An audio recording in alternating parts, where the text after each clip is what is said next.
dying to know, like, if I have this lack of belief, or I don't feel that I'm worthy, or that my self-confidence is low, or self-esteem, all these things, what is like one of the I don't know, the best or the easiest or the most effective ways for me to bring that level of belief up, or start to feel that I do deserve it, or I am worthy, or whatever way that might be?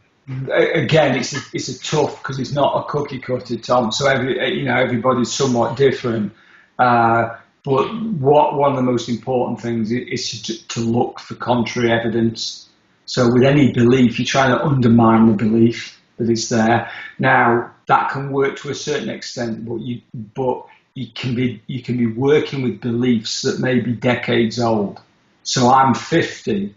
I'll have beliefs that stemmed when I was 5 or 6 about certain things. We all have. Some will be positive, some will be negative. So you're trying to unpick through the layers. So, somebody says to me, I'm not worthy. I say, well, of course you are. It's obvious you're worthy. It's going to have no effect whatsoever, because I'm dealing with the conscious mind. And that's not where the belief sits. The belief sits at the unconscious level. So there's a number of things. Like I say, first of all, you want to undermine the belief as much as you can. So look for as much contrary evidence. So we can start listing out reasons why you are, worthy. So one of the things I'll do is, people often will have that belief because they failed at projects. So I will say, well, tell me somebody who you admire that's in the public eye, alive or dead, doesn't really matter.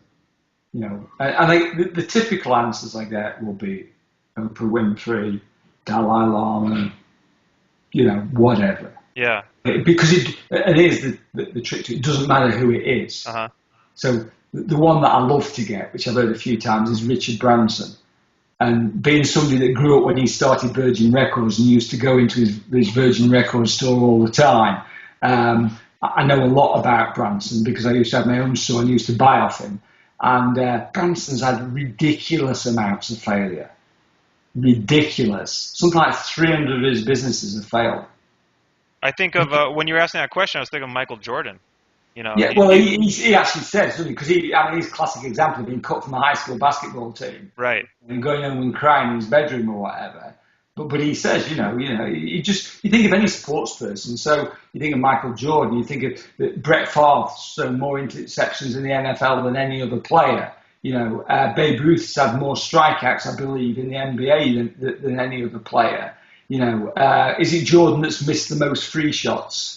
I have no idea, but those are great examples. Something like that. So all these people, and even the Dalai Lama and Oprah, you're saying.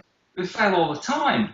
Tiger Woods has lost far more tournaments. He lost 10 times more tournaments than he's won. And my suspicion is because these people are putting themselves out there more and going at it more, and so they're going to rack up more strikeouts and more failed businesses. Right. Yeah, I mean, the expression is fail fast. And I can't remember what the end of it is. Fail fast, and I don't know. Fall forward? Fall forward? Is that what? I don't know. No, I think it is. It's fail fast, and fail. I don't know. It doesn't matter. But anyway, the point is maybe the characteristic of these people is that they'll keep trying, or they'll keep taking those risks, or they'll handle those losses in a way that's not really, undermining their belief in themselves. Or right. They see it as feedback, as information to use to move on the next quest. They also tend to be very intrinsically motivated rather than extrinsically. The most difficult people to get over that, for me as a coach, are people who are extrinsically motivated. Those kinds of people are always looking for feedback of others that they're doing a good job.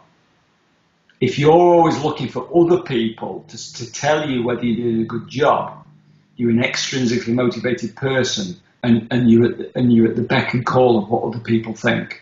You think of all the top people. Do you really think? I'll go back to American football, and I don't like the guy. But Terrell Owens, Tio, one of the greatest wide receivers of the last generation. You struggle to find half a dozen people that like the guy. Do you think he cares? Of course he doesn't. He just went out and did his business. Same with Deon Sanders. Really this flash, arrogant character when he was performing. Although there's a difference between performance arrogance and social arrogance.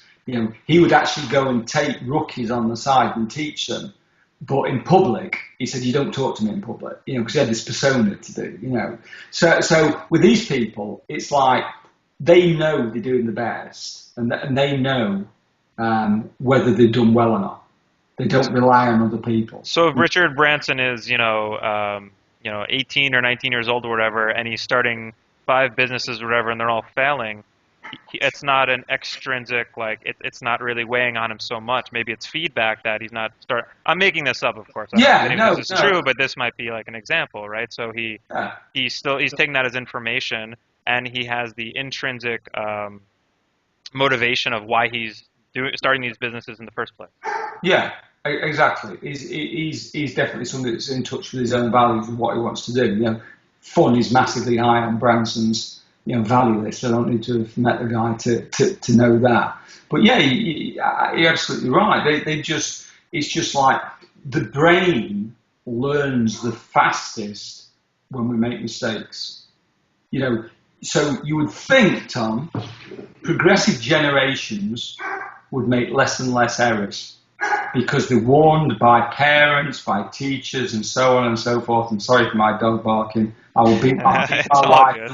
Got 3 Dobermans in there, so she's probably struggling to keep them all quiet. So you think we'd get progressively smarter and make less mistakes, but we don't. And the reason we don't is because we find it very difficult to learn from other people's mistakes. We can take it on board and say, yeah, I'd never do that or whatever.